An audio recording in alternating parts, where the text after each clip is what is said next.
I haven't done this much producing for a show since I think I was producing Collider Heroes. Mr. John Schnepp, the late great. We got a lot to get to tonight. Hi, everybody. It's me, Ken Knapsack, host of the Blathering Live. That's what you're watching. Hey, if you are just tuning in, or just swinging through here and want to know what we do, on the page is a promo, a little Blathering promo, a little 3.5 minute or so collection of clips for you to see the craziness and the fun and the science and the news and the politics and all those kind of things. We have a very full show tonight, and that's wonderful. This is kind of what the dream of the Blather it is. We also have a lot of fun hanging out, taking your calls. If you'd like to call in a little bit later, we won't have as much time tonight, I'll be honest, and the calls will be rapid fire once we get to them, because we got a lot of segments tonight. But YouTube channel members and patrons get to call in live, patreon.com/KenNapsack, where you can get this weekend the return to Pop Rockin' Radio. Been off for the last couple weeks, but a new episode coming your way with new music from the Beaches, Fits in the Tantrums, and a whole lot more. So check out that. We are all very happy for our friends over in Japan, Tokyo and surrounding areas, who are celebrating Star Wars Celebration, which is very close. I got my little world clock up so I can try to track this. It is 9:02 in the a.m. over there in Tokyo, and I think the panels start at like 10 or 11. And I think by tonight, my time, maybe a little later on the East Coast, of course, I think we'll have a Mandalorian and Grogu trailer. We're going to be covering some of that stuff, not necessarily live. We are going to be covering it on Force Center throughout the weekend and a recap show on Monday. But we're not going to be doing live, CouchCon Force Center coverage. It's my birthday. I gotta take some time for myself. We may be live. A little housekeeping up top. I know it's boring, but we may be live Saturday. Might do an hour for my birthday. We'll see what comes of the day. So glad you're all here tonight. Sean, Jared, Kingsport, Kyle, Addie's here. Serenity, Jane, Paige Turner's there. We're not, of course, Brennan. And we are going to get to a lot tonight. Here's what we got tonight. First, I'm going to take a sip of my energy drink because I need it. We are going to have Jared the Tide Pilot. It's Thursday, so I'm pretty sure he's got a Game of Thrones question for me. We've got Good Bad Food, 8984M, Kyrie, Brady, checking in with the most in-depth Good Bad Food yet that I can't wait for y'all to see. 2 words put together. Slide presentation. You're going to love it. Dr. Addie's here. I know she's been upset about the Tampa Bay Rays. It's not our fault that they need to play in Nashville, but she might have some 60 seconds of science. I think we hope. She was peer pressured into coming on the show this week to talk about some science. I hope she controls the destiny of the segment. She comes up with what she wants. But I hope we're going to talk about the alien life forms found out in the galaxy on another planet. That was really just bacteria, which technically counts. But now everyone thinks aliens are on the way. Can't wait to talk about that, or whatever she has planned. And then we have, holy moly, at the top of the hour, we have the Elite 8 of our Blather bracket tournament. And I can't wait till you see the graphics that producer Steve has put together. So that's going to be a lot of fun. Jerry the Cannon Junkie's here. Happy birthday to Jerry's daughter. As he wishes me a happy birthday weekend. And yeah, aliens. We've found aliens, Jerry. It's been proven. Scientists have proof of life 100-something light years away. And it's, they're here. So with that, space is the place. Let's get to it. Addie didn't want to be here this week. She didn't want to be here this week. We don't know why. We haven't figured out how. It could be the Tampa Bay Rays. When your team plays in a Little League stadium, it's disheartening. It's disheartening. Producer Steve will agree. Producer Steve is here. Just do a quick check-in with Steve. How you doing, Steve? Why are we poor Addie? It's been 5 minutes and we're taking shots at the Rays already? Like, come on. It's because the Tampa Bay Rays, I don't think, should be a Major League Baseball team. And I've thought that since 1998. Yeah, you're a Yankee fan, so you're biased. But I'm pro. Like, I hate folks who lose their teams, and the Rays fans are going through a lot right now. So the least we can do is be nice to Addie. Addie, I'm sticking up for you, for the record. Let it Producer Steve is here for Addie. Look. Some of the now they're good. some of the worst uniforms ever in Major League Baseball history were Tampa Bay Rays in the 90s. It's tough. It's tough for me to forgive that. The old Devil Rays? Uniform crimes are, we haven't gotten to that, Steve. Uniform crimes. Right, Uniform crimes yep. are a little pet peeve of mine. We'll write that down for a uniform crimes. Got it. Thank you for the segment idea. There you go. Love being a Yankee fan. Evil Empire. All right, Steve, you'll be popping in and out during the show tonight. I'm eventually going to get producer Cam up and running. Let's, how do I have so many things going on right here. All right, Steve, I'm going to bring in, see if I bring in Jared. Hold on. Oh, God. I didn't set this up right. All right, let me just bring in Jared. All right. Oh, nope. See, that's not the calls. Yeah, that's Jared's face. All right. That's the button I wanted to press. That's the button I wanted to press. Jared, how are you doing tonight? Oh, you're adorable, Ken. Thank you. Yep. I'm good. Got little Addie having her moments here, getting the shots in. Like she could take the shots back. She got that I am not naked, Ray Michael. baseball. I have pants on. Jared's never been naked that we know of. But good to have you here as always. It's Thursday, so it means I think we're going to be doing a little bit of Game of Thrones. So Jared, as always, you're calling in with some Game of Thrones. What's on the docket tonight? Tonight we've got season 5, episode 3, The High Sparrow. What a fine little episode this is. Mm-hmm. The introduction, right? It introduces the man I hate the most in this series, the High Sparrow. Oh, okay. God. Can I stop the train right there and really ask you why? I don't disagree or agree. I want to know why. Multiple of reasons for his villainy, and then also my personal disdain and trauma of religion in general. Yes. I won't open that door, but Lord, the hatred I have for it on a personal level. But so he wasn't coming and swinging for me to begin with. But it's the slow evil that he puts in his good. And my question for it in this scene is, was this always a plan for him? Because he, according to Cersei, he just showed up one day in King's Landing, started doing a little preaching. People took to his liking, got some popularity, got the cousin Lannister to go absolutely ape. Yep, and they took out the High Septon in the brothel, which was hilarious, and he deserved it. A lot of naked man butt in that one. There is. But did he come into King's Landing with that game plan, or, as he put it, did Cersei tempt him and he just fell farther and farther? I think somewhere in the middle is the truth for me. Open to interpretations on this. I do really love the High Sparrow, but I also, you're not alone. I hear that a lot about the reason a lot of people don't like that storyline, or it's too real. It's icky in its own real world way. Jonathan Pryce is spectacular. Oh, he is.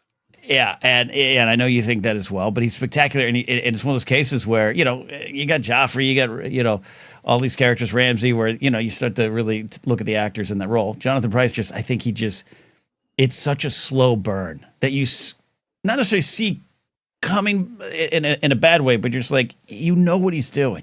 So that goes to your question of did the High Sparrow show up? Did the little birds start popping up as they did? Did he take off his shoes? Did he put on this whole thing to get the power that he did? I don't know how. My interpretation, I don't know how planned out it was, but I just think he is someone who wanted power, who saw an opening for power, who saw with Tywin gone, he knew he had a crack in the both Lannister and King's Landing wall to climb through. He doesn't necessarily know Cersei. I don't think, it's like the old Luke Skywalker going into Jabba's palace, and how much of the mistakes were fortuitous or how much of the things were planned. I just think he knew he was going to draw the attention and had a window. And anytime, book or show, if the High Sparrow is going to be like, Cersei tempted me, I just don't believe that for a second. But as the opportunities grew and the chances grew and the power grew, and she makes the decision to, allow, kind of reinstall the whole faith militant thing. And like, he's just surfing this. He's a surfer. He's a powerful social surfer that meets his glorious end. But that's my thought. Your thoughts on what does he do once he hits town? What's in his mind? I'm kind of in the similar vein. I lean a little towards more that he didn't really come in with a plan. But if you watch the scene carefully at the end, when she lays the line on him, how she threw the sept in the prison wall in the prison, and then looks at him and says, "We must protect each other as we are the pillars of the world."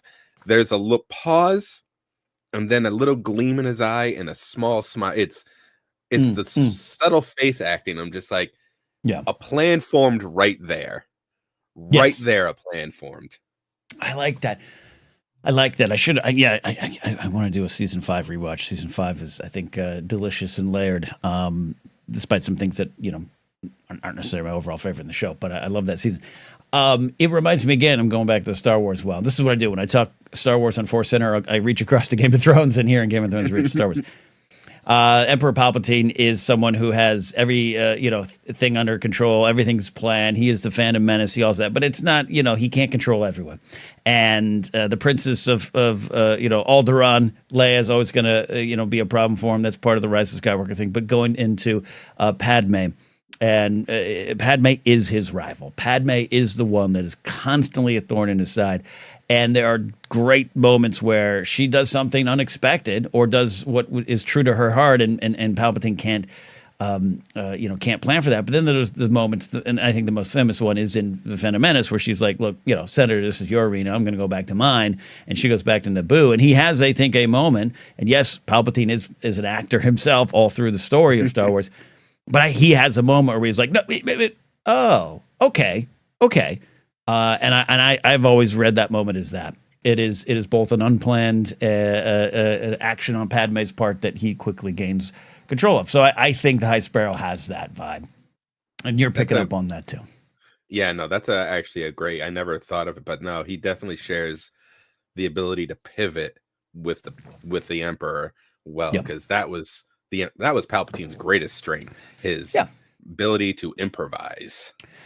Yeah, and to know, now it's going to become a Star Wars conversation, but to know when this round is a little bit lost, there are those moments in the Clone Wars series around Padme. There's that one, God, I can't remember the exact moment. There's so many episodes, but the episode ends with him spinning out in his office, looking out, and just kind of having this like, Padme did it again. Okay, Padme, and she's the most powerful one that she needs to remove from Anakin's side. So I look at the High Sparrow along the way. Did he have a thought that I could get the king, Tommen, that I could recruit him? No. And then Marjorie's playing a long game too, or playing a game, whether or not it's long or short, just a game of survival. She tried. I think in those moments, we as an audience believe, most likely, and the way Natalie Dormer plays it in my mind is she's play acting along. She's let me play the game. She gets the message from her grandmother in her hand. She knows something's amiss and something's afoot. So she's playing along. And does the High Sparrow accept that? I've always thought he kind of figured she was playing too. But then in the end, the power, unlimited power that he thought he was building, goes to his head, and that is why he died. That's why they all died. There's a chance of survival for some of them if he listens right away, but he's so believing his own plan at that moment that Cersei gets to take the wine sip of vengeance. And it is the best wine sip in the whole bloody show. It truly is. It's one of my favorite moments in the show, and why the show remains a favorite of mine, and for so many of. In that moment, she's a mass murderer. and Natalie Dormer as Marjorie Tyrell is one of my favorite performances in the show. And I was, and I know the actor, she later on say, like, I kind of had been asking out of the show for a year or so. I forget the exact quote, which is also another thing when you talk about book to show. George R. Martin can't plan for one of his characters going, "I'd like to leave the book now. Please get me out of the book." But Natalie Dormer had said, I think it was time. And so they have her hold on to that, and I was just so angry because she's gone. But then, goddamn Cersei, a win for Cersei. Right. You always kind of root for her. You do, in a weird, strange, effed up way that Game of Thrones makes you want to root for her, because life really did her wrong. It did. Father, family, society, the world, Robert. Yeah. And she couldn't fill that hole, and wanted the kingdom to fill the hole in her heart, and instead the kingdom crushed her, literally killed her. Then, but anyways, that's my thoughts on the High Sparrow. Yep, and oh god, we're gonna have to put up with him for a while too. Yes. But next week we got, with episode 4 titled "The Sons of the Harpy," we got our boys, the dynamic duo of Jaime and Bronn in the Dornlands. That's okay. Yep, we're gonna get to it. This is the one thing I've over the years have allowed myself to kind of say, hey, maybe you didn't like it as much as you wanted to, even though I'm a fierce defender of season 8, fierce defender of a lot of the bigger questions around the show or complaints around the show. And I do love a lot of the Dorn stuff. It was just too big, unwieldy, too late in the show's run to suddenly introduce the Dornish plot. And some of the producers have come around on saying that as well. So, we'll be there. My quick thing on that was they just didn't commit to it enough. It's like, yes, it was later on in the show, but if you just would have gave it the time to breathe. But we'll talk about that next week. There we go. Looking forward to forcing Addie to talk science. Producer Steve with our Elite 8, making me not have my whales. There you go. And we got a big good bad food. Jared, thanks for calling in right now with the Game of Thrones. All right. See you soon. There you go. Jared checking out here tonight. So we got a lot of calls lined up. It's a wonderfully busy night here. I absolutely love that. Here, let's see. What happens when you do that? See, we're learning new things. Producer Steve's here. Steve, are you ready to help me around this good bad food segment? I sure am. I'm glad I ate dinner beforehand because I saw a little sneak peek and it looks yummy. So I'm a sucker for cheap Chinese food. So this is what it's about. All right. So good bad food is a segment we do here where we have you in the audience. You kind of reach out. You can get to us a lot easier if you're a Patreon member. I know that sounds like I'm selling something, but I am. Patreon.com/GuyNapzok. You get in the Discord and kind of say, hey, I'd like to do good bad food, or you can say it here and we'll get to you. So, Steve, you're going to help me with this one because there's a lot of moving parts. Let me see. I got to do this. I got to do this. And then I got to do this. We did it, kind of. Nailed it. Kind of did it. Nailed it. Here he is, everybody. Welcome to the show. He's muted now. Let me unmute that mic. Oh, you got to unmute your mics there, Brady. But 898-4M, our regular caller, always here. But now I've had the pleasure of meeting Brady in person and hanging out with him. But now you all get to see his wonderful face. How you doing, buddy? I'm doing all right. How's everyone else doing? Good. Brady has a face. He does have a face. I'm not AI. Yeah, you're not AI. He's real. He's real indeed. All right, so let's get into this, Brady. Good, bad food. We've had Spam. We've had mayonnaise. We've had Peeps. That's been my favorite segment so far because I got to eat Peeps during it. Where are you taking us tonight on Good, Bad Food? Yeah, so tonight we're going to go over American Chinese food. And I think this is probably a little less divisive as Peeps, though Peeps was a great segment. Peeps, yeah. Peeps incite passion. Yeah. And I just want to clarify an American Chinese food before I get into it is I'm not going to do it from the perspective of the outside. I'm not going to do like the Shane Gillis of it all. This is from the perspective of someone in the culture, in the community. And there's a little bit of some wrangling of what American Chinese food is, basically. I love this. This was I was even talking about this last night with our buddy Ken Plume, just kind of saying, here's what we're going to cover today. And I didn't have all the answers. This is spectacular. So you want to dive into it? You got yourself a presentation? Yeah. We got a presentation. We got a presentation right here. We got a presentation right here. It is. All right. Yeah. So can you control the slides or do I have to? I think I can control the slides. You control. Yes. Yeah, there you go. Here okay. we go. Here. It's all you. So, we're going to class. Good, bad food, American Chinese food. Brady, take it away. So the main issue I think that a lot of Chinese Americans come with is Chinese food authenticity, right? Mm, I want to clarify before I go into the controversy I'm addressing. mhm. I want to clarify the MSG thing of all. Right. So MSG is not specific to Chinese food. Right. It American food has it too. Doritos has MSG in it. Doritos, yes. Chick-fil-A has MSG, and so but only American Chinese food we had to clarify. This is not in it, or like we had to defend the use of MSG. Mhm. So it's not as Chinese specific thing. Just putting that out there. Okay. Yeah. No. So- yeah. It's obviously tinged with bigger issues too behind that, and I appreciate we'll that. get to that. Oh, here we go. And so I think where people come from, where it's like American Chinese food is not authentic. I want to say like authenticity isn't really, in terms of food, isn't really a thing, right? Food culture changes all the time. But I think where people are coming from is that a lot of immigrant communities, when they serve their food, we present like, this is how we like it, and if you like it, come, and if you don't like it, it's fine. But American Chinese food has this kind of quality of like, well, people, if you don't like it, we'll change it to how you like it. So this is your taste. And I put in the character Kou Wei in Chinese, which means personal taste. And I think that is a major theme throughout my presentation, is that American Chinese food is specifically adapted to a lot of American tastes. And so we're going to go through the history of that. Love this. Love this.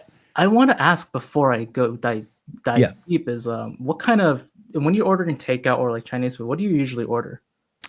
You know what? It is a some sort of noodle, some sort of fried rice if I'm feeling in the mood for that. But I always will look for some sort of orange chicken, sweet and sour kind of thing. That's where my eyes go to first. Right or wrong, I don't know. That's where my eyes go. It's as American as orange chicken. Yep. It's like when someone's like, "Do you like sushi?" Like, nope, I like California rolls. That is not the same thing. And I'm gonna say this, orange chicken, it hits. California rolls, it hits. But so the reason why like orange chicken exists, so we're gonna start with some history, right? Oh, I love this. Steve, did you know we have got history tonight? I'm getting my notebook out. Hold on. This is wonderful. So the start of the Chinese American community in the U.S. It was at the same time as the last dynasty of China, the Qing dynasty. And at first, most people immigrated to California during the gold rush. In fact, the Chinese name for San Francisco to this day is Gold Mountain. It's called Jiujinsan, Old Gold Mountain, because of the gold rush. And so that was really the major start of the Chinese American community. Right. Of course, when the gold rush ended, wait, before I get there. So the early Chinese Americans came from southern China. There's this place called Taishan, or in the local vernacular, it's like a type of Cantonese. It's called Toisan. And as you can see from the map on the bottom left, it's really near Guangzhou, which is Canton in the old naming system. It's next to Hong Kong, Shenzhen, Macau. And so there's a lot of Cantonese speaking people. And this was at the same time as the Opium Wars and it's connected, the Taiping Rebellion. I mean, if you don't know the Opium Wars, basically the UK government was dealing drugs to a lot of people. And yeah, it was messed up. I won't go too deep into that, but just know those severe conflict, and that is not entirely unrelated to the Taiping Rebellion, which just to very quickly, summarize it, this rebellion has more casualties than World War One. Wow. But not studied as such, right? Not studied as such, but it should be, because it was started by a man who thought he was the brother of Jesus Christ. And what were you saying about the High Sparrow? Yeah, okay. Yeah, he was the High Sparrow, but in China, and he started an entire kingdom. there's a lot of like class issues in it. There's a lot of there's a lot of anti-Qing, stuff has been boiling for centuries already by that point. Okay. But this is not a Taiping Rebellion course, but so people were fleeing major civil strife, basically. And to get to the gold rush, so to the exclusionary period, once the gold rush ended, this is when immigration was illegalized for the first time. In California. This is not the exact the wording, but there was like literally a party called like Kick the Chinese Out Party. Yes.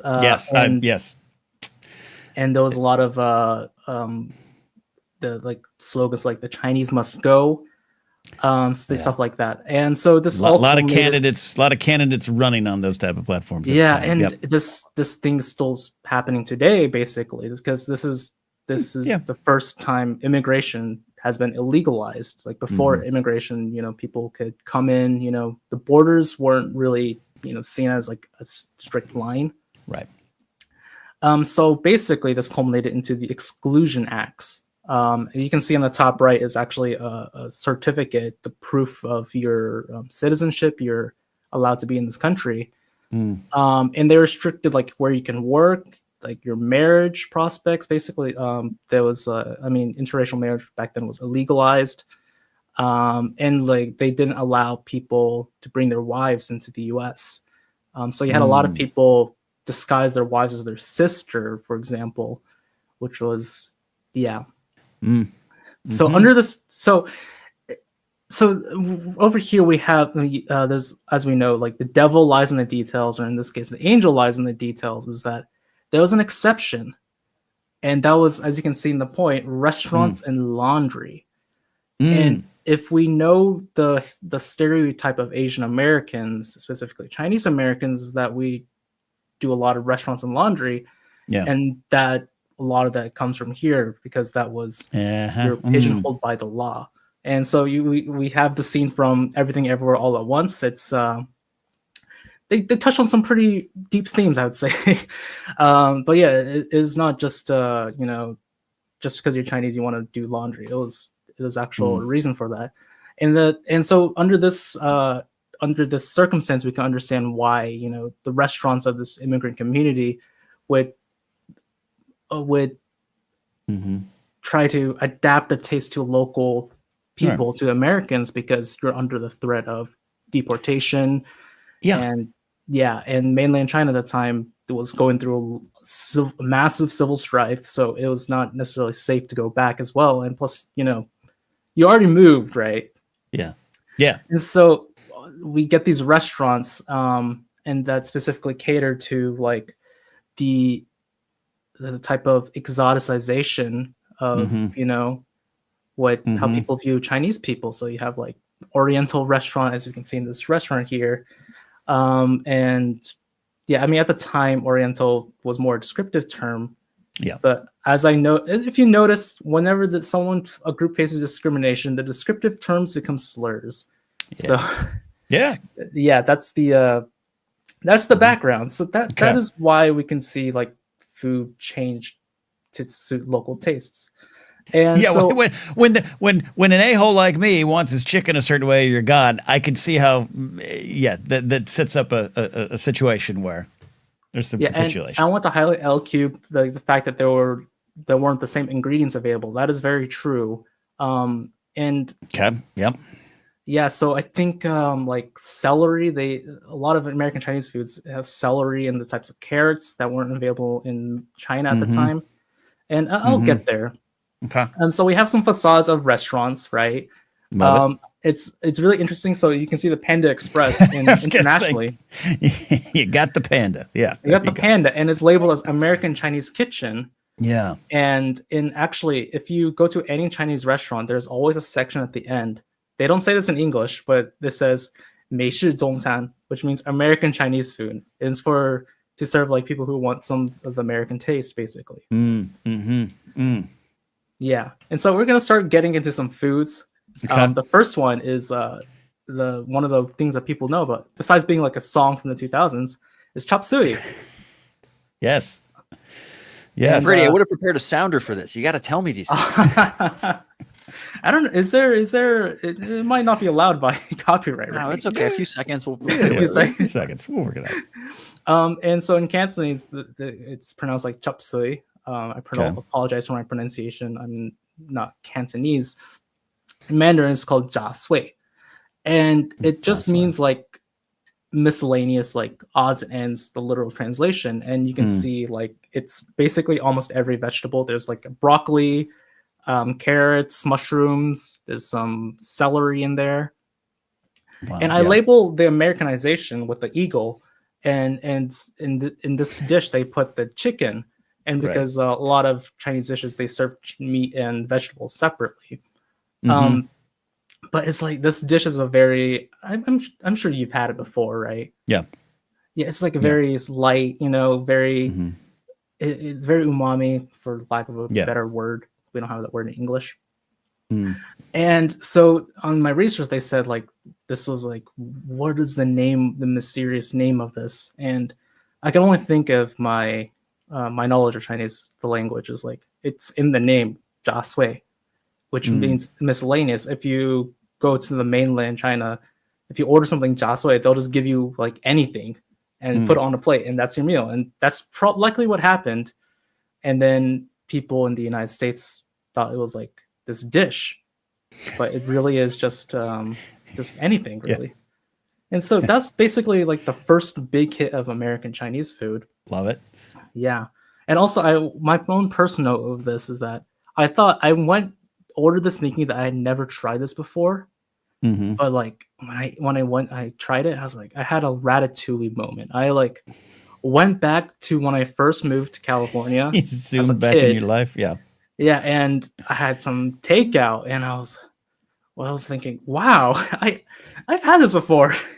I had this when I was a kid. And and honestly, it does taste like stuff that, you just, when you're hungry, you got vegetables, you just put it in a wok. Toss it in. Yeah. And so our next dish, this is a shout out to Addie. I know our Professor Addie loves crab rangoons. Yeah. Oh, these are. Oh, yeah. This is good stuff. And I put like 3 eagles because this is like the Chinese equivalent of deep fried Oreos. It's a 3 eagle dish. 3 eagle dish. It is like the most American thing I could think of. But honestly, it's good. It's like it's deep fried cheese with so fake good. Crab. So good.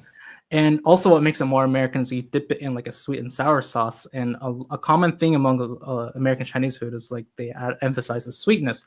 Because, we Americans, we love our sweets, right? We have like candy bars. Yes. Peeps. Peeps. Oh my God. Yes. Peeps, of course. Yeah. Very sweet. Yeah. And LQ's, I never had that dish. I never had this either until so I was preparing this. So good. It was pretty good, but I felt I definitely felt it afterward. Me too, but it was worth it. Emma Fife's wedding. Once I discovered they had these on the inside by the bar. Oh, I never left. I finished them all. Yeah, actually, I think it started out as a bar food too. Oh, it's perfect bar food. Yeah, and then it just spread. It was invented by a Chinese American chef, and God bless them. And so the final food that I'll get into is there we go, orange chicken and General Tso's chicken. And I put them together because when I was researching this, the founder of Panda Express said this was just a variation on General Tso's chicken, which was like the OG of like sort of an OG of American Chinese food. And this is where I'm getting to my point of like, authenticity and whatnot, like authenticity not really being real. But before I get there is like, battered chicken. The sauce is made with like rice wine, Chinese vinegar, rice vinegar, I think, and soy sauce. And the original dish called for chilies. And the American dish, they take out the chilies and replace it with sugar. And so the one on the right is General Tso's chicken. The original one, as you can see, there's no chilies. The one on the left is the orange chicken that I had. And the only difference is that they add orange juice straight into Just It's straight awesome. up, yeah. Got it. It is. So whenever I talk to like my Chinese friends, they're like, orange chicken, it's good, but it's sweet. It is. Yeah. It is No, I very can see that. sweet. Yeah. And so the personal connection comes from is actually in the name. Like, who is General Tso? Why is it named after this person? And like, why is this American Chinese dish? Why does it have a name of someone that no American knows? And like, I want to ask you, like, who do you think General Tso is? Oh, come on now. Come on. Was he contemporary of George Washington? Did he? No, probably not. It's not that old. No. Oh, Teddy Roosevelt. That he rode with the Rough Riders, and he's a little older than that. Okay. And so he is not fictional, as Laserbolt guesses. He is a real person, as I will get. That is on the person on the left is the real General Tso, and nice. In the middle, on the top of the middle, that's his home, his childhood home, and they built a statue of him. And so the person who created it who's on the bottom right is his name is Peng Changhui. He's a person from Hunan. And the Hunan pronunciation of his name is Peng Changhui. And the reason why I know that is because my family is from Hunan. And basically, the general, to bring it back to the beginning, he was the guy who suppressed the Taiping Rebellion. He got it down. You could see on the top right over there is the Taiping, they call it the Taiping Heavenly Kingdom. And that's where most of the fighting was. And you can see in the middle, you can see it's Hunan. It's on the bottom right, it's shown in red. Okay. Basically. And the reason why I bring this up is because, well, this dish is not found in the mainland, but it was invented by someone who's Chinese, right? And is not really from the flavor of Hunan either, because from my own personal experience, we don't batter our chicken, and the original recipe called for dried chilies, but this one has we usually eat like fresh chilies and stir fry it together. But it kind of homages. He wants to create like a modern, fun dish, right? Yeah. It's like Vermont Mike says, I take General Tso over Colonel Sanders. It's like, indeed, Colonel Sanders adapted, Southern fried chicken is not like a traditional fried chicken. He kind of made his own thing, and this is kind of similar to that. And so a lot of American Chinese food actually, it is a lot more similar to Chinese food than we think from the controversy of like the authenticity controversy. And this is like there's a direct connection between this like quintessential like American Chinese food, General Tso's chicken, and by extension orange chicken. And so there we go. Yeah. And I want to bring this up to back to the original concept of Koei, because there's some miscellaneous facts about here that ramen is an example of Japanese Chinese food. And they adapted a Chinese dish called la mian, and in Japanese is pronounced ramen. And they replaced the beef broth with pork broth, and it became like this Japanese dish, but it's really a Japanese Chinese dish. And to give it back, fortune cookies are actually might be Japanese. Because look, from my own experience and as growing up Chinese, is that we don't have this culture of giving fortunes or putting fortunes on slips. But I think JMB can confirm this. I personally have consumed a lot of Japanese culture as well. There's a big fortune culture in Japan called omikuji. I butchered that pronunciation. I'm sorry. Better than me. So basically you go to the temple and you put on a slip of like some fortune that Thank you, JMV. JMV says it's good. Says you're good. Yeah. And I'm probably misunderstanding the culture because this is not my culture, but you put the fortune on a slip and like what you want to come true, and this is where that comes from. basically. Got it. Yeah. Got it. Okay. And so it's all about taste, Yeah.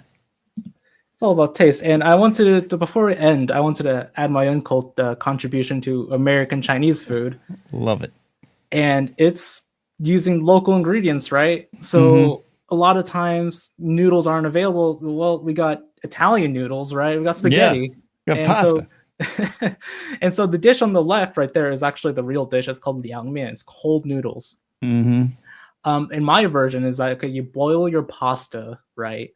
And you just add you take out the noodles and let them cool, and then you add the chili crisps, the sauce in the middle, and you just mix it together. And you can add some veggies. I put some cucumber on the image to the right, and it's laogamma. That's LQ knows.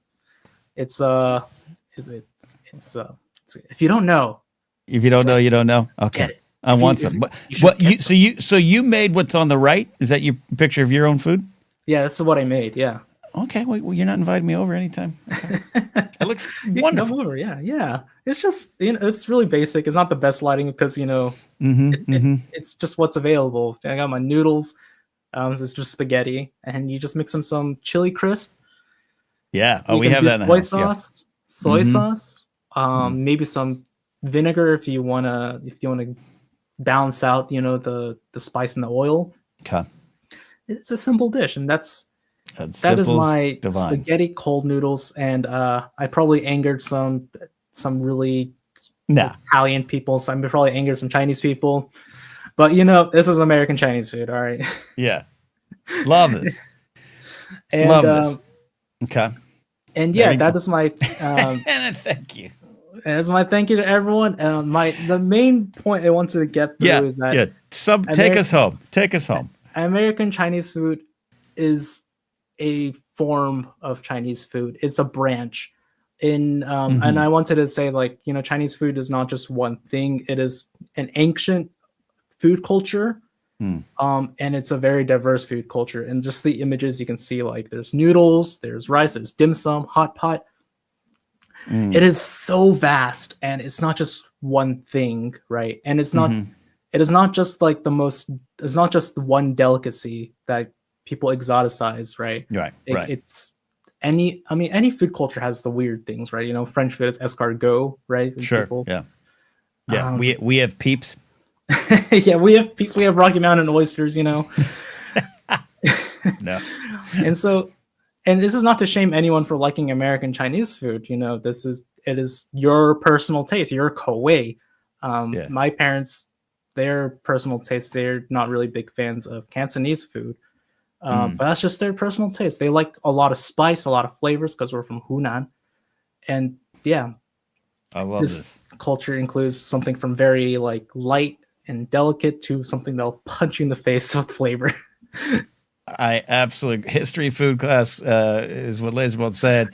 You got one more slide. What do we do here? I got one more slide. So JMB has been talking about mapo tofu. Mapo tofu. And that's it on the left for anyone who doesn't know. If you're not quite a tofu eater, that will convince you. That will convert you. Looks good. Full of flavor. Eat it on rice. Oh, yes. Great. It is. Okay. And on the right is something that started this whole entire thing, which was I posted on the Discord, on the Good Bad Food, anyone wants some chicken feet? Yeah. In this culture, yes, chicken feet is a delicacy, and I am one of the enjoyers. Yeah. Some people don't like it because it's chicken feet. What may I ask? What's it feel like? Oh, it's great. It tastes great. Okay. It is. So this preparation, it's really spicy and flavorful because that is one of the tastes of Chinese cuisine. There are 8 of them, and Hunan is spicy. But I think the main texture is how do I describe it? It's kind of gelatinous, I guess. That's just not really selling it well. I don't know. That didn't work for me. Hey, it's like a salty marshmallow. Okay, it's a peep. Okay, maybe there you go. It's a salty peep. Okay, yeah. Now I'm with you, Brady. Yeah, you know what? If anyone wants to come on Pollock, I'm making some, and you can try it if you want. Lovely, lovely, lovely. This was a grade A presentation, a good bad food like we've never had before. And I appreciate it on so many levels, Brady. The work you did in this is amazing. And everyone in chat is right there with me on that. But, as someone who will say, yeah, I enjoy orange chicken or, American Chinese food, I no longer feel as though I have to say it with some sort of shame or embarrassment. I'll make a California rolls joke when I'm talking about Japanese food. But you've given me the history, the bigger picture, so I understand the why. And I understand that I'm just enjoying one small part of the tree and that there's so many other veins to explore. So I feel better about my orders even now. Yeah. And there's also like in other immigrant communities, I know there's like Italian American cuisine, right? Mm-hmm. It's like a similar history. And, it's a branch of the bigger, it's one glimpse into the wider world of like the Force or whatever, to bring it back to Star Wars. Love this. Steve, what did you learn here today? I had the same takeaway as you, Ken. I feel so much better about the fact that I love orange chicken from Panda Express, and now I don't have to feel bad or guilty about it anymore. So thank you so much for giving me that. I mean, there's probably some things way back then we should be want to reconcile, but where we are now. For me personally, from where I'm at, I feel good about my orange chicken choices now. So thank you for that. But I haven't learned this much since like the History Channel stopped showing only Pawn Stars. So this is great. Like I took notes, like the Gold Rush. Yeah. Like Chop Suey was like the OG. Like, man, I wish you had told me about Chop Suey. Brady, we would have had a sound drop. It would have been great. Opium Wars. I had no idea that Chinese food was related to Opium Wars. You should have led with that. Like, you're bearing the lead here, man, with Opium Wars. Just like, come on. Like, here we go. But no, thank you, Brady. That was amazing. That was amazing, Brady. Thank you. I loved it. There we go. And I want to recommend, there's a documentary that I got a lot of this information from. Okay. And I know we got some documentary enjoyers here. It's called The Search for General Zhou, and it's pretty well made. Okay. There's it's based on the book. I think it's called The Fortune Cookie Chronicles or whatever by Jennifer Lee. I love that. I'll check it Fortune out. Cookie Chronicles. I think I'm trying to wait. I have the credits here. Doesn't sound real, Brady. The Fortune Cookie Chronicles. Yeah, Jennifer 8 Lee. Her middle name is 8. Yeah. Okay. Love it. I'll seek that out. That sounds spectacular. Yeah, it's free with ads on YouTube. Yeah, everything's free with ads on YouTube if you want it to be. That's fine. No, Brady, thank you. Big hit. I can't wait to get some Chinese food with you of all sorts. You and I should take a trip to your favorite restaurant, and on the way, we should also stop at Panda Express. Let's do it all together. Yeah, let's get some orange chicken, and then we go, get some chicken. They should call it Phoenix Claws. That's okay. I think the stigma is in the name. Just yeah. You call it chicken feet. A joyful gelatinous texture. Yeah, maybe we'll work on the branding, but it's there. Brady, thank you so much, my friend. Yeah, and thank you for having me. Wonderful, wonderful indeed. Brady, check it out with a wonderful good bad food there.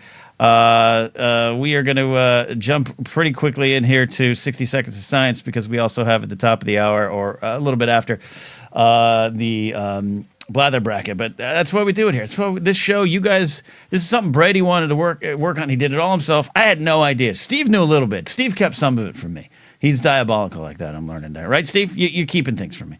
I didn't keep anything from you, Ken. I simply reached. You were in the same Discord, Ken. So like you saw the same things I did as far as reaching out to say, "Hey, Brady, if you want help with something, let me know, man." If you're sliding into Brady's DMs, I don't know any of that. I didn't slide. I offered Brady to slide into my DMs. Okay, now the truth's coming up.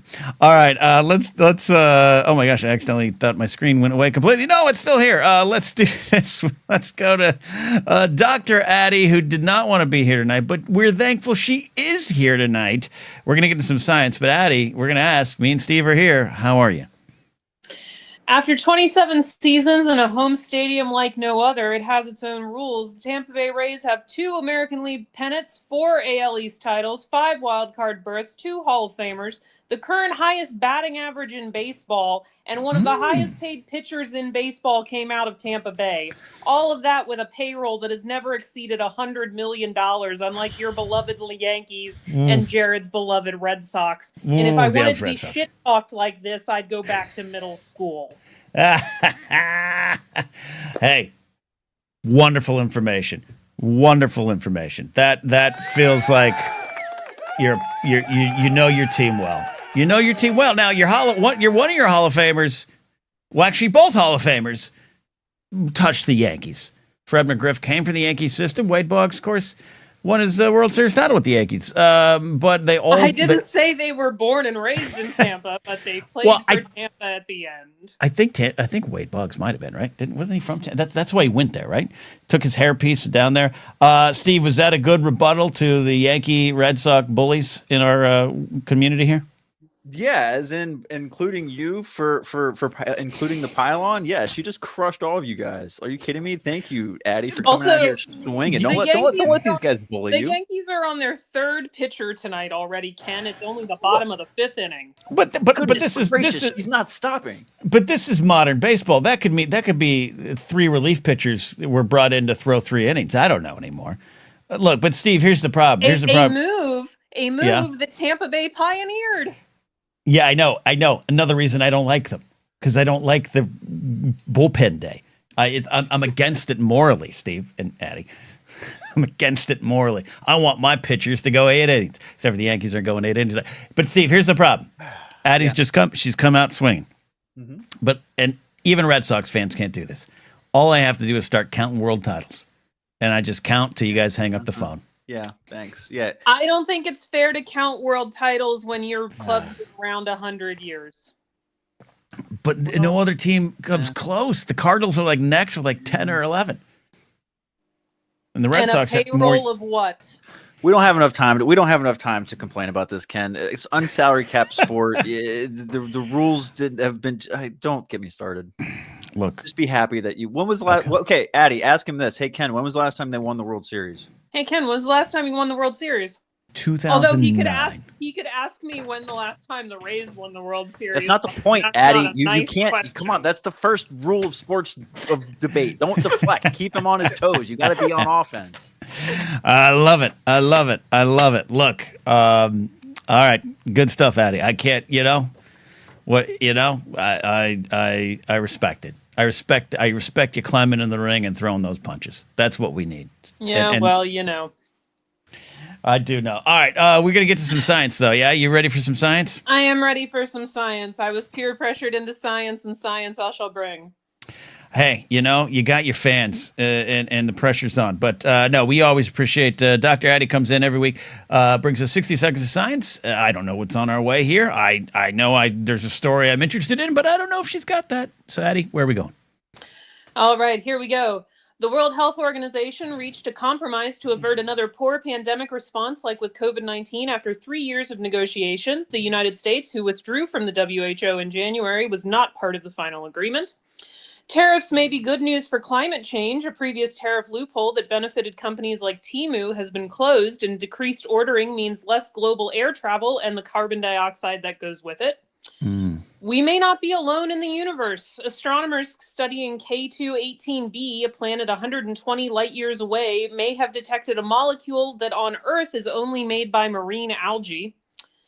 A 1900-year-old papyrus from ancient Rome appears to detail trial notes for a tax evasion scheme involving falsified documents and illicit freeing of slaves to avoid paying taxes on them.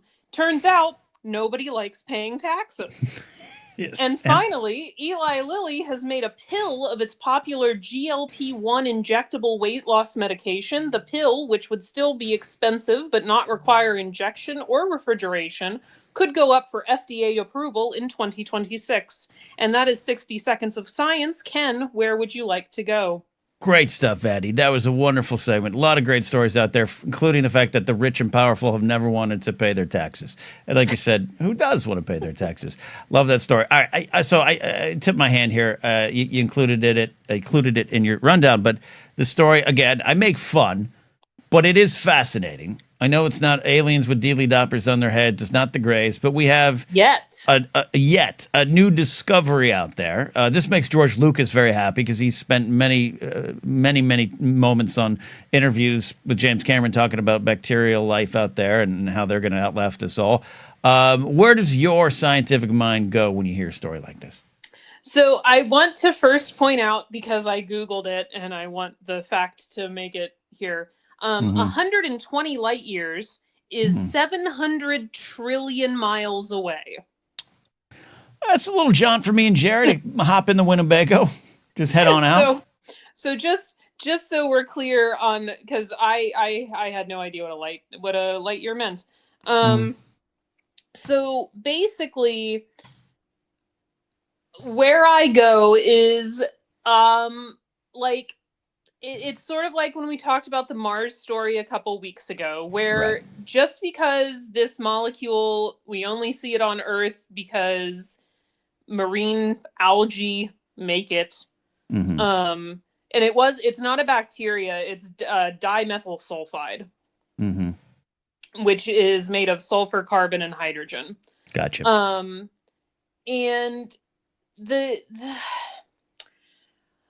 so a couple weeks ago, we talked about fatty acids on Mars and how those are what you get for cell membranes, but like you can also get fatty acids from other places. Just because on Earth we only get dimethyl sulfide from marine algae, or that's the main place we get it from, doesn't mean it's the only place you can get it from. There could be some other process on this planet making dimethyl sulfide. But also, unlike Mars, given the fact that we are probably detecting this through some sort of infrared spectrometer, reading heat signatures off of this planet that's 700 trillion miles away. It's not like we can see the surface of it. It's not like we can see what else is going on the surface of the planet. So I like to believe that I leave an open mind. To what? An open, and I don't mean that in a jokey, challenging way. An open mind to what? As someone in the scientific community. I go back and forth, Ken, because I am a woman of science, but I also still have my beliefs of higher powers. Okay. The scientist, I'm here for it. The scientist in me feels like it's incredibly unlikely that life only evolved on Earth and nowhere else. Right. In the entire galaxy, in the entire universe, Earth cannot possibly be that special. Right. Now, that's not to say, like, a lot of things have to go just right for us to wind up where we are now. A lot of processes had to happen at just the right moment, and a lot of things have to happen at just the right time for primordial ooze to come out of the ocean and crawl on land. But I do have trouble believing that Earth is the only place that Goldilocks moment happened. However, when you have with faith throws a bit of a wrench into that, because, like, you know, and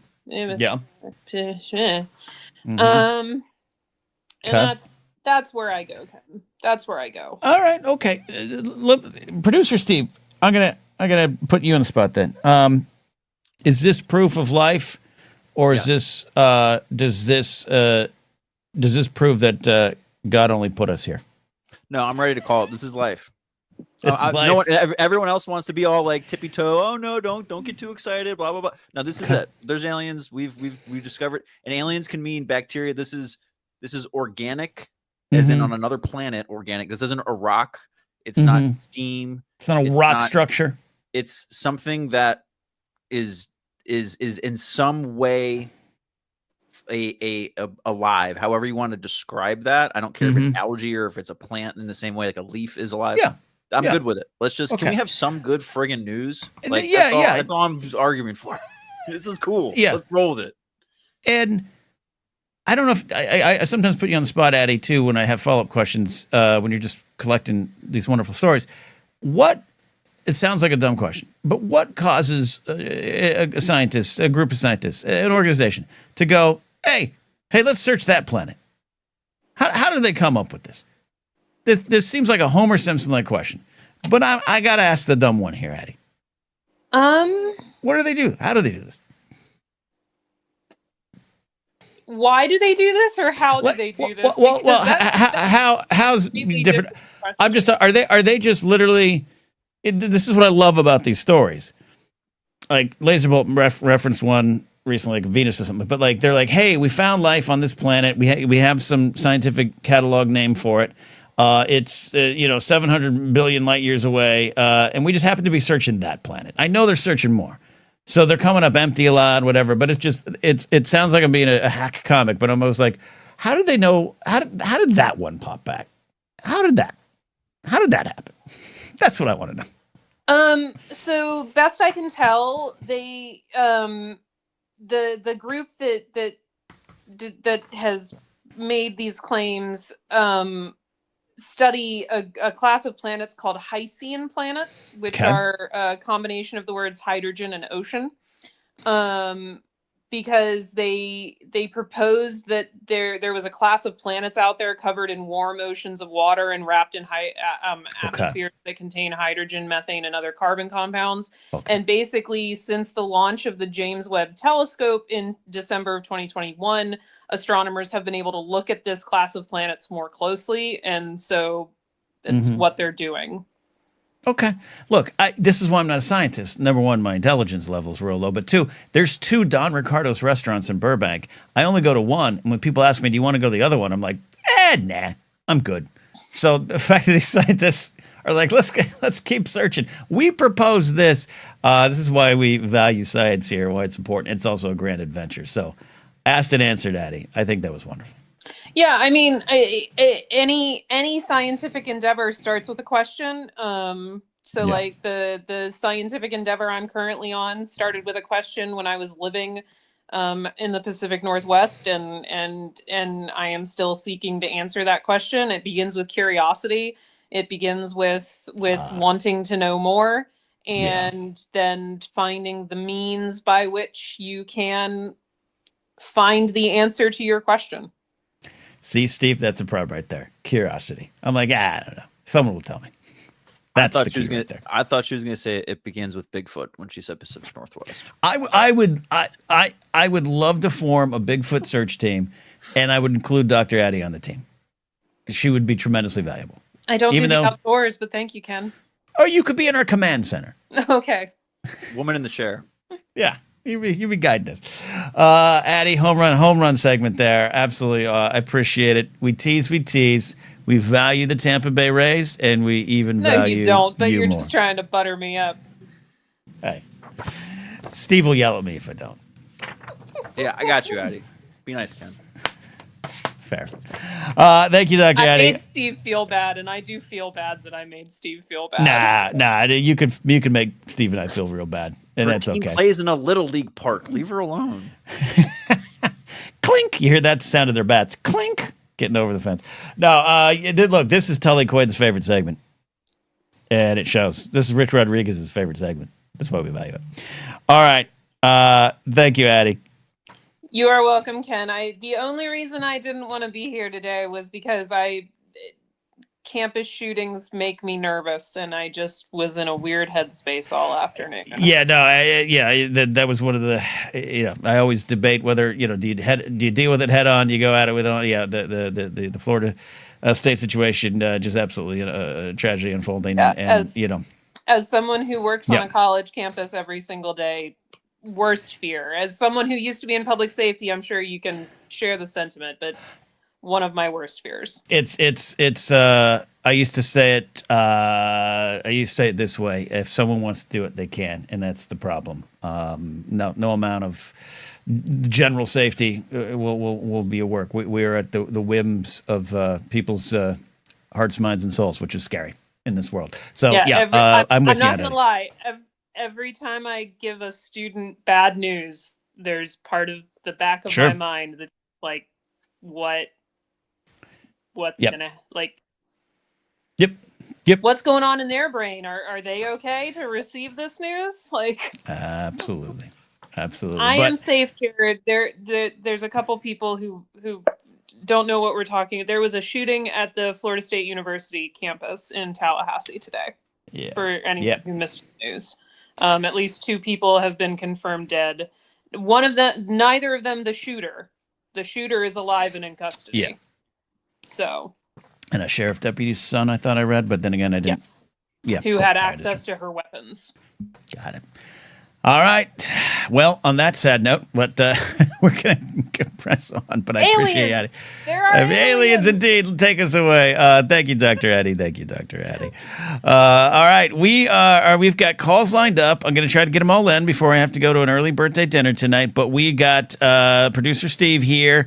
We've got videos. We got things tonight, Steve. Are you excited for the Elite Eight here on the Blather bracket? Very excited. Thank you again to everyone who participated in voting this round. There were some really close matchups, and it was tight at the end. And oh man, the Elite Eight's going to be tough. We have so many. There's so many upsets, so many close scenes, and we had some bells and whistles this round, Ken. We did. You did some wonderful work here. Yeah. And as always, you'll put the bracket out. Yep. I'm gonna do that if you guys are just joining us, we will be. We've been doing the Blather bracket for the last couple of weeks. 64 scenes in cinema from Star Wars, Star Trek, MCU, and Lord of the Rings, the trilogy, not including The Hobbit. I would have pushed for The Hobbit, but Steve, I got it. I see what you did, and we had plenty of choices in Lord of the Rings.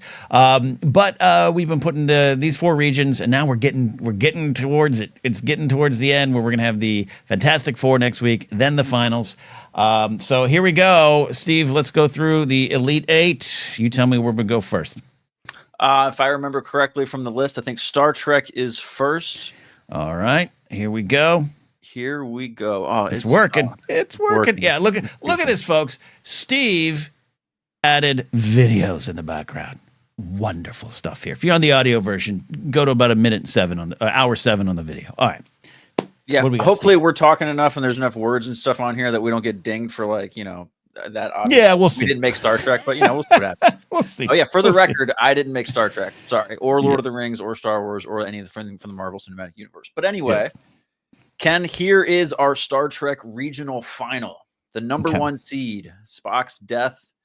From Star Trek both from the Star Trek to the Wrath of Khan, and the number 2 seed was Khan from. Where did it go? Sorry, it popped off. Okay. I don't know why it popped off. Okay, we keep it rolling. We can keep rolling. All right, so there you go. So this is the 1 and the 2.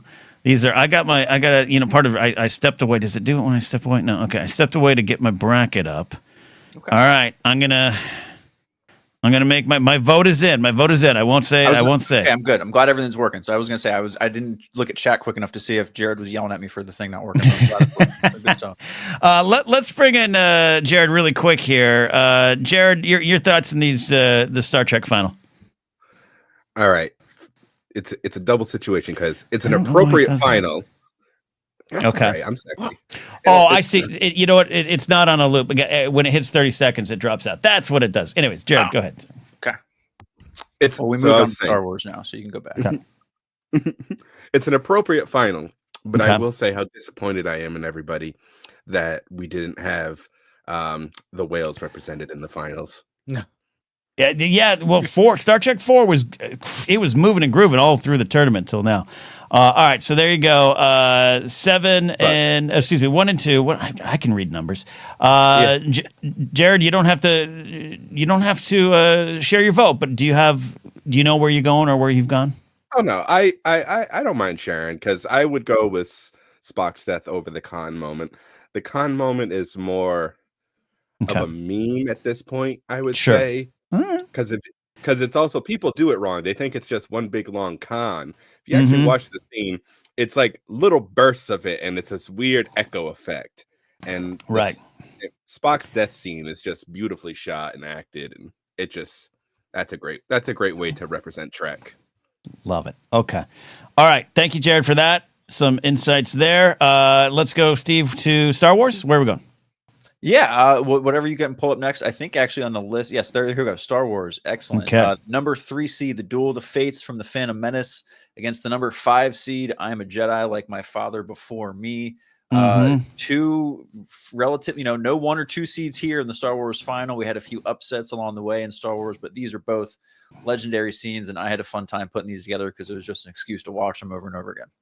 Okay, love this. Love this. Let me get a quick Star Wars thought in here. Let me reset the video here. And then real quickly, he's going to be back on the show later with a call. But Jerry the Cannon Junkie, what do you think? Number 3 versus 5 seed, Duel of the Fates, Phantom Menace, or I Am a Jedi Like My Father Before Me, Return of the Jedi? Do you have you don't have to reveal it. Do you know where you're going? I think that I should be contractually obligated to say Duel of the Fates. I think that's what I have to say, just because of the show that I do alone. To stay with the man that I do it with, Stay Bombad, all that kind of stuff. That's we are huge Phantom Menace fans. Okay, but if I'm honest, I think that I'm a Jedi Like My Father Before Me, just with the history of everything. I mean, it already hit hard back in the day before we had the prequels, but you add all of the stuff that we've had since then, including Clone Wars, all that kind of stuff. Just the picture of Anakin that we have and everything these days really, really, really makes that moment even. That moment has gotten sweeter with time, if you ask me. Yeah. So. All right. I'm putting my vote in. All right. Thank you, Jerry. We'll take your call later. All right. Let's go MCU. Steve? Sure. MCU. Here we go. All right. We got take me through this one here. And Detective McCarcel is going to weigh in on his choice here in a second. So Steve, take us through what we got here. Yeah, I know McCarcel will be happy. He had some very strong feelings about some of the seating, so I love to see the pat. I love to hear Jerry talking about how tough the decision was here. But yes, and the 3 seed, the Portals, Avengers Assemble from Avengers Endgame, and the number 4 seed, the Battle of New York from the Avengers, the original Avengers movie, the number 3 and the number 4 seed. Another region here where we saw the 1 and the 2 go down before the final, so we love to see the upsets. This is similar moments, but it's the beginning, it's the end. It's the beginning and the end. The Alpha and the Omega. All right, let me reset here. Sorry if you call in, just be aware that you might be on camera for a couple seconds. I apologize for that.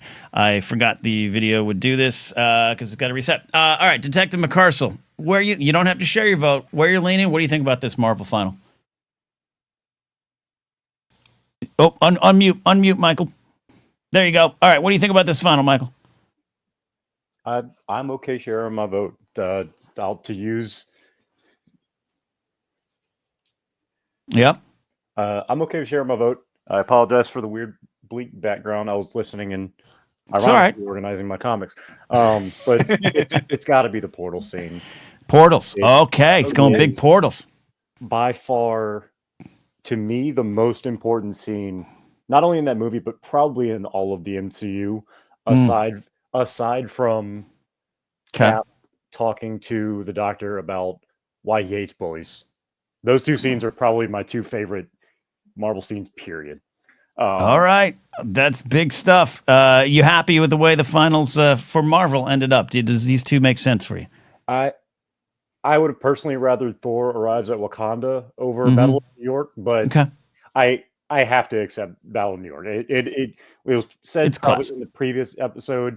It really did set the stage for everything else to come.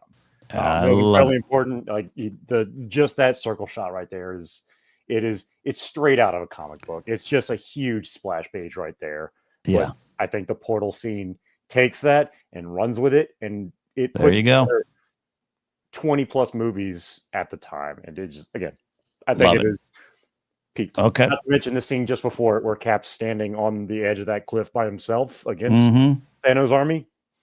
Yep. I'd put that on my wall. There you go. It's a wall hanger, Steve. It's a wall hanger. Thank you, Detective McCarcel. If you want to call in later, stick in the queue. All right, we got the final one here, Steve. This has been, and I said, I would have been okay with the Hobbit films. I've come to a good spot with those films. They're still not the original Jackson 3, but you were able to mine some great scenes from the Lord of the Rings. Take us through this Lord of the Rings finale. Yeah, like I said, putting in 16 scenes from 3 movies was hard enough. Doing 6 would be even harder. But hey, we have the number 3 seed here. You bow to no one from the Return of the King up against the number 5 seed.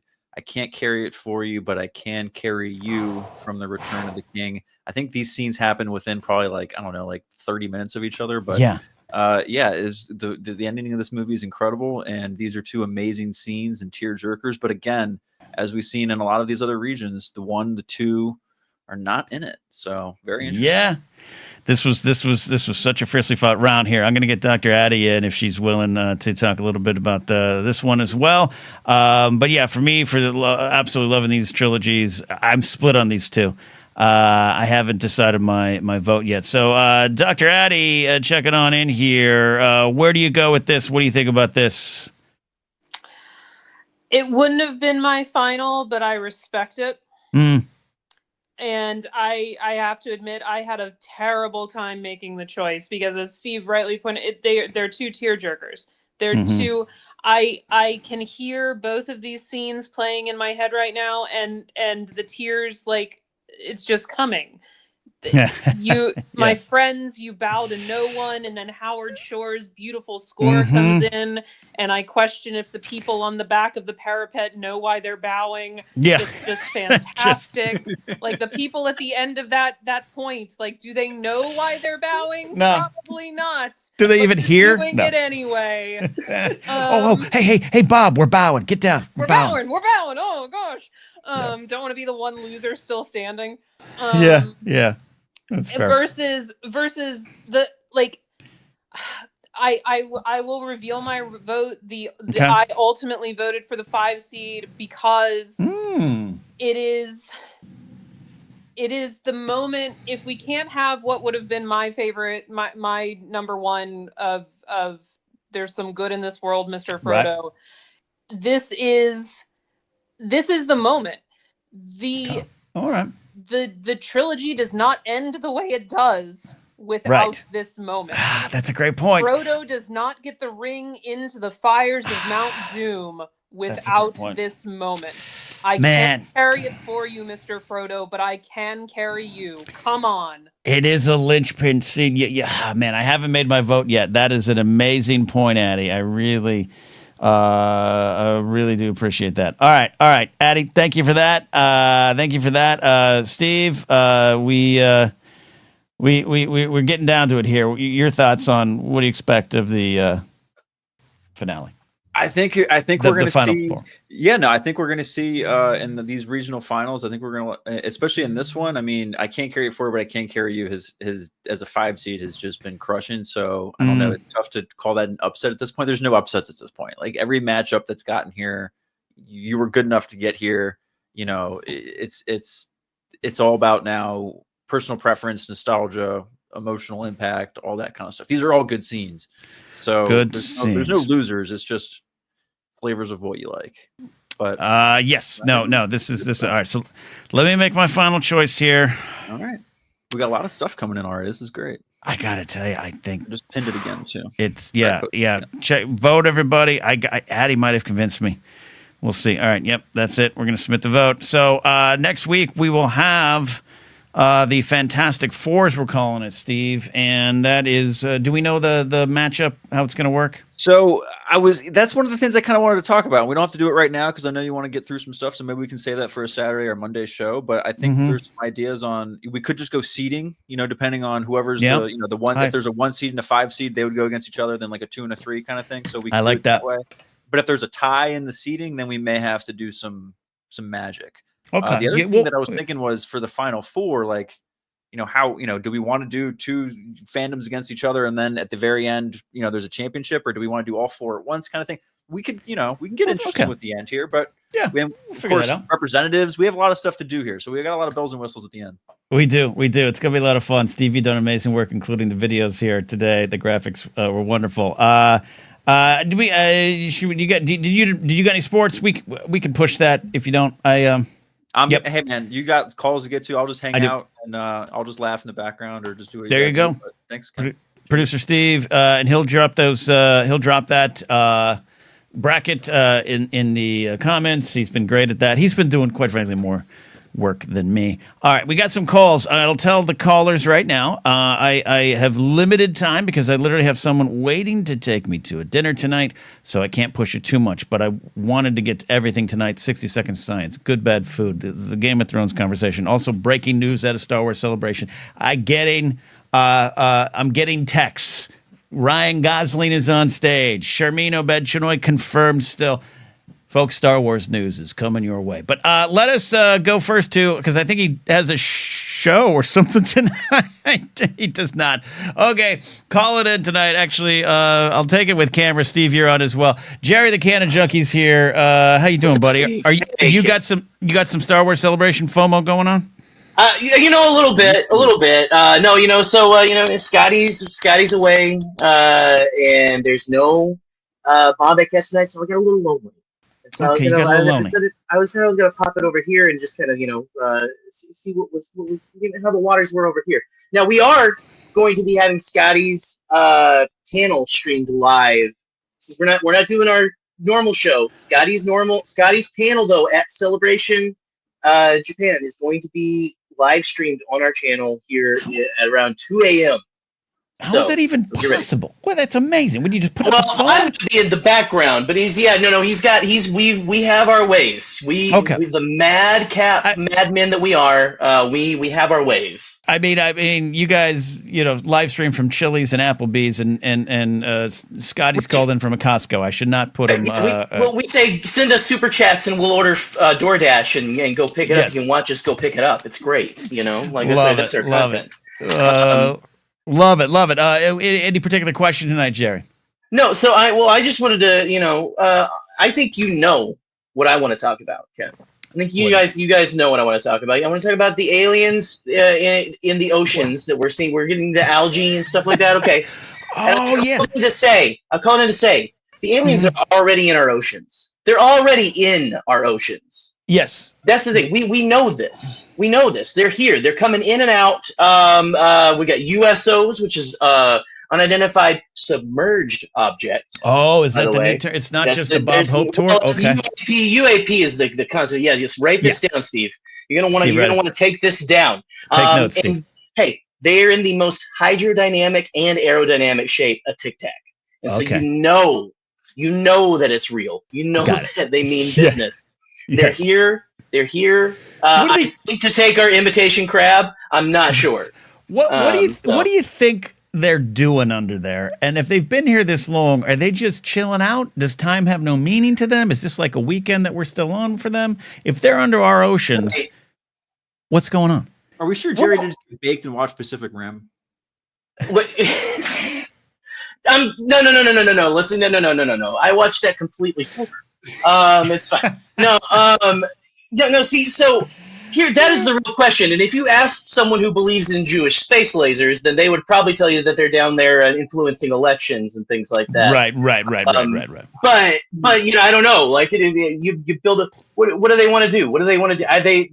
They want to go down there and look at people's butts and stuff under the ocean or something. They want to look at people's butts.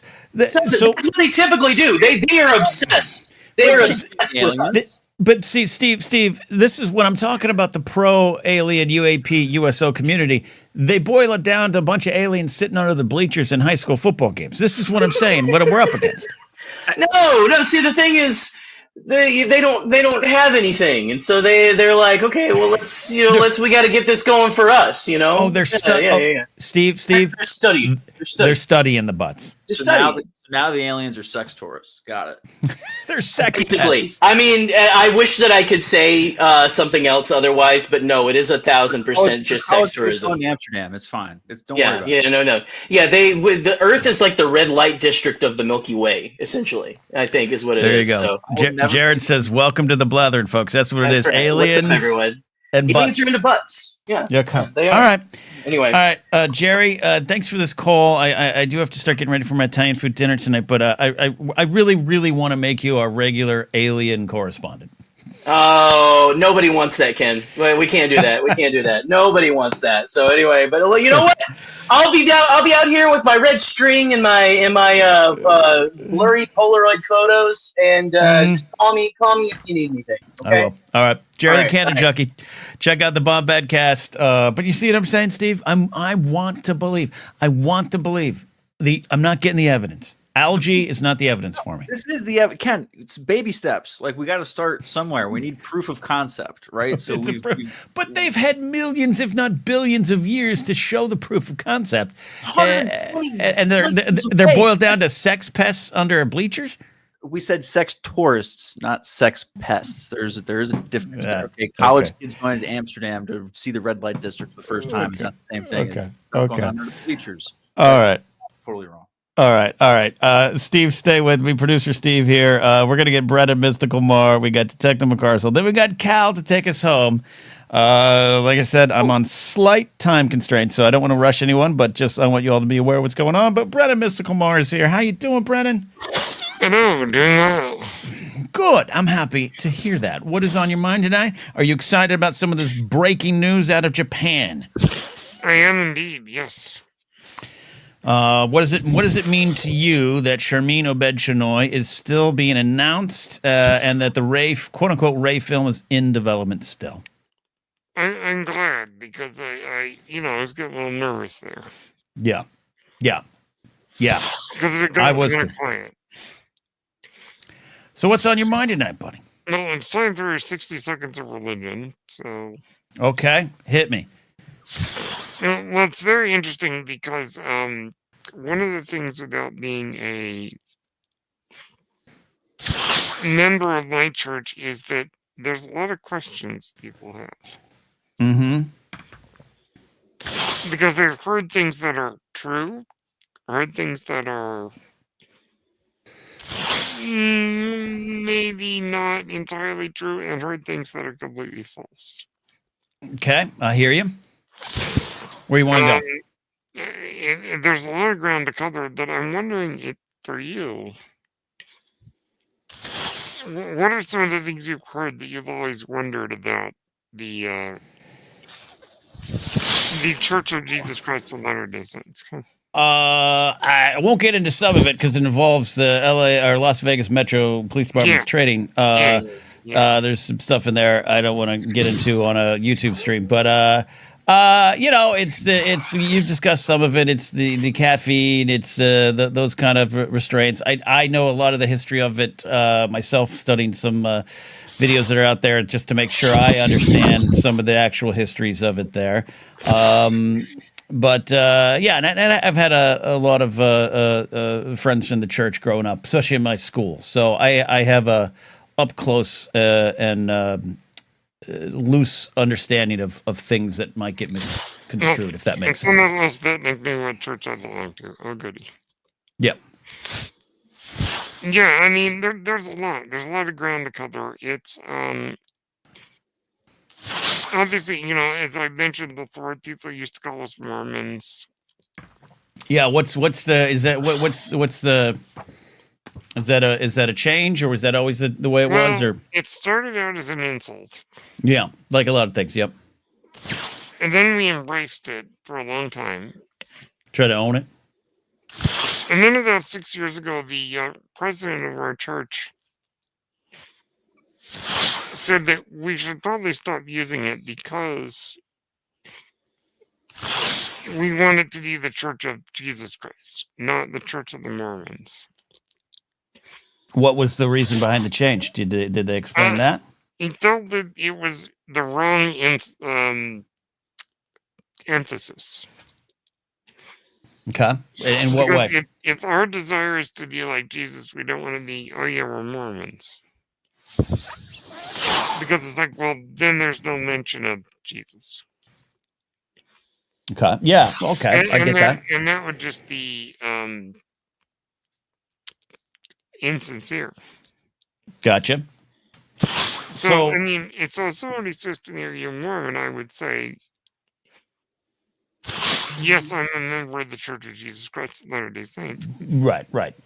You're gonna, not move off of it, but correctly brand it. Yeah. So a lot of the members now have stopped calling themselves that. Okay. We're still waiting for the news media to catch up with that idea. Yeah, no, it's. I'm sure you're reversing. You have to reverse decades, if not centuries, of branding, so to speak. For 200 years. So yeah. The a lot of people go to buy tickets to see the Book of Mormon as opposed to the Book of LDS. Yeah, exactly. Yes, the Book of Mormon musical is interesting because after that I haven't seen it. I know that it's fairly sincere comparatively. Yeah. From what I haven't seen, I mean, come on, I haven't seen any musicals. No, obviously the word Mormon is fine. You're talking about the Book of Mormon, Right? And there's a guy in the Book of Mormon named Mormon. That's fine to call him that. Yeah. The calling ourselves Mormons is sort of gone out of favor. Yeah, no, it totally makes sense. Totally makes sense. But there's so many other things to go to. I mean, Addie's right. The Book of Mormon musical is offensive, but it's in terms of. I mean, it's not insulting us as people. Yeah, it's. I mean, I know. Yeah, we know who's behind it. That's their trade. Yeah, but I mean, basically the point is, there's a lot of questions people have. If anybody in the chat has questions, you can always DM me and I'll answer. There you go. Well, you should launch a series, Brendan. You should launch a podcast going into it. Well, I talk about you should be the voice on my Star Wars podcast. Well, there you go. There you go. You're doing your part. Because I do see a lot of parallels between 9th, 8th, and the philosophy of Star Wars. I mean, George put a big blender of faith into the soup, huh? It's all there. Yeah. So I mean, basically, if anybody has questions, I'm always willing to answer. And awesome. There's some things out there that are questionable about us. Yeah. No, I mean, it can sometimes be confusing. Yeah. No, I get you, Brendan. I love having you here, buddy. We got to get to Detective McCarcel because I got to get to an Italian dinner. But Kingsport Cow says, Brendan, doing the Lord's work. Thanks, buddy. I try. You succeed, Brendan. Thank you. Brendan Mystical More checking in. Yes, and I see Star Wars news is dropping. We knew that was going to be happening, and it's exciting to get Star Wars news out there again. Oh boy, a movie about pilots. Ken's so excited about that. All right. We got Detective McCarcel. Don't laugh, producer Steve. I'm laughing. If you had more time, I would have been like, Ken, pull it up on YouTube. Let's do a live reaction. Hey, finger guns. But yeah. Oh boy, a movie about pilots. Hey. Okay. All right. Okay, Mr. Hot Take. All right. Detective McCarcel, you're here. You're back. What's on your mind tonight, buddy? I was just going to ask you about music. Music, yes, please. The last dinner party is currently in Tokyo. That's the Tokyo news I want to hear. So I know you're a big 3 chords in the truth kind of guy. Yeah. But don't make it complicated. I don't need a Yes concert. So you're not a big fan of concept albums, I take it? Well, it depends. It depends. What are some of your favorites? I don't dislike them. Not even just albums in particular, but one of my favorite bands I've listened to since probably like 2007 is called Mastodon. I imagine if Jared's still in the chat, he's probably familiar. Okay. I know probably a couple of the Matty Gunner would certainly know him. Yeah. Maddie's currently drunk at 10 a.m. in Tokyo at a convention. Bastard. Hell yeah, he is. But very loosely, they are a prog metal band.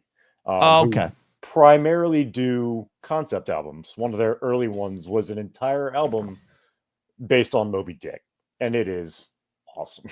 Okay, Jared says they're sick, which he's using in the youthful manner of they're sick. Okay. Okay. So what's the concept is all based around Moby Dick, you said? Yeah, that's one of their big ones. It's called Leviathan. One of their more recent-ish ones is it's called, well, I say recent. Honestly, it probably came out in like 2010. I'm going to double check now, and I'm going to make myself feel bad. Okay. See, this is why you got to tell me these things beforehand. I'm producer Steve. I can help you with these things. Yeah. Reach out to producer Steve. Reach out to producer Steve. 2006, I think. 2005, 2006. Oh boy, never mind. Not recent. Okay. All right. So it's about a werewolf. Okay. But what do you like? So I'll try to. don't have a hot take either way on concept albums because I enjoy them. Because I'm a big fan of the Who. Tommy comes to mind. Any kind of let's go big. Hell, I'm a Beatles fan. Sgt. Pepper's Lonely Hearts Club Band is a concept album. So I actually really, really do love those. Even my buddy Eric Bass of Shinedown just made his Billboard debut as a solo artist with a bit of a concept album that tells a story. It has characters. Semisonic's first album, The Great Divide, is not labeled as a concept album. They don't even talk about it in that way, but it tells the story of a relationship from beginning to middle to end. So even that's a concept to me. So I'm behind it. I do love, sometimes the concept is just depression, but I do love, I love that. I think the only thing I occasionally will not feel as though I don't connect to a quote concept album is when musical artists, and it seems weird because I'm a Lady Gaga fan, I'm a David Bowie fan, when it seems like it's too much of a character. And I just, when I'm aware of it, sometimes it hits me and I don't connect to the songs if they were just a song written from the artist. But I say that knowing that you could easily poke holes in my theories because of some artists I love. Even one of my favorite Liz Phair songs is written from a point of view of a character. So it's not a hard, fast rule, but sometimes when someone's like, hey, check out this concept album, it's about a sailor who goes to a store and loses a leg and I'm not a sailor who lost his leg. It's just like, that's where I rub up against it, but it's not always correct. Does that make sense? Yeah, it can be done in a bit of a way that's a bit too much. Too much, yeah. But you touched on it. It's the storytelling. When I'm a Yes. sucker for a good story, and if done well, that's when the concept album shines for me. And yes, again, okay. For me, Mastodon has done it. Oh God, I think a lot. I'm just not going to look at the dates because don't look at the dates. Don't look at the dates. Yeah, love it, love it. No, great stuff. I love it. I'm gonna go find my favorite concept albums, Michael. Put it out there. Put it in the Discord. Maybe I'll actually get in the Discord again. Pop in there. Get in the Discord. There's a music chat section. Old Handsaw's still there. He wants to talk music. Get in there. Get in there. Thank you, Detective McGarcel. Appreciate it, buddy. All right. Final call of the day. It's the final cow of the day. That should just be the segment's title. The final cow down. All right, Cal, you're on. Take us home. It's my pre-birthday show. Are you excited for me? Yeah, I'm excited for you. Thank you. Well, I'll tell you what. I hope you do an impromptu Saturday thing. I won't be here for it. I'll be at work, but it'd be nice. Oh, okay. It'd be nice for you to do that. I think the fans will love it. Well, yeah, we might do an hour. And we'll have some fun. We'll see. It all depends on producer Steve's schedule. Well, I'll listen to it. Thank you. Well, I'm just telling you. I'll listen to it again. But I have a question. Hit me with your question, man, because I got to roll soon. I know you got to roll. But I really want to say really quick. I just read this just now on my phone. PN Senate passes bill effectively banning the sale of THCA. Do you know what that means? So wait, say it again. So the government's PN Senate passes bill effectively banning the sale of THCA. Okay, so the no more THC sleeping pills or gummies or anything? Well, yeah, in Tennessee, what this means is that you can't have like vapes, gummies, flour, which is basically just weed flour. Yeah. Why? What's is the basis? Because it's harmful and dangerous. And what's harmful and dangerous about it? I don't know, Ken. It's the thing. A lot of people use these things not to get high, but to get for medicational purpose. Yeah, and this is my problem with the moral panic that goes on with, especially when you're attaching, the Bible to legislation, where a lot of this moral panic comes from people who've never even touched this stuff or have been raised to think it's all bad. Even though I don't partake in any way, shape, or form, I know the benefits of it. I know people in my life who've benefited from it. This is my problem with the legislation coming from this kind of side of things there. So what are we going to do, Cal? What are you going to do? I ain't gonna do a damn thing, Ken. What am I going to do?